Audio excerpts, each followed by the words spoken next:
Hi అందరికీ. చూసారా నేనైతే లగేజ్ మొత్తం ప్యాక్ చేసేసుకున్నాను.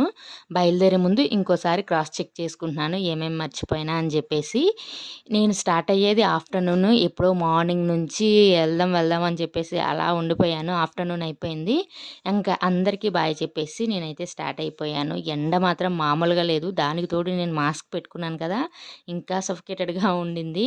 మొత్తానికైతే నర్సీపట్నం వచ్చేసాను. నర్సీపట్నం రాగానే మా హస్బెండ్ వాళ్ళు నర్సీపట్నంలో ఉన్నారు. ఏదో పని మీద వచ్చారు. ఇంకా బయటికెళ్ళి కొంచెం ఫుడ్ తినేసి నన్నైతే ఇంటికి పంపించేశారు. నేను ఇంటికొచ్చేసరికి మా చిన్నమామయ్య ఇదిగోండి ఈ ప్లేస్ మొత్తం చదును చేపిస్తున్నారు. రేపు టెంట్ అలానే భోజనాలన్నీ ఆ ప్లేస్‌లోనే. ఈలోపు మా అత్తయ్య వాళ్ళు కూడా నర్సీపట్నం వెళ్ళి ఇంటికి కొన్ని కావాల్సిన సరుకులుంటే అయి తీసుకొనొచ్చేశారు. ఇంత హడావిడిగా నేనేం చేస్తున్నాననుకుంటున్నారా? ఇంటికొచ్చి పువ్వులు కట్టుకుంటున్నాను. ఎందుకంటే అత్తయ్య వాళ్ళు మొత్తం పనులన్నీ చూసుకుంటున్నారు. నేను చేయాల్సిన పనులేం లేక నేనిలా రిలాక్స్‌గా కూర్చొని పువ్వులు కట్టుకుంటున్నాను.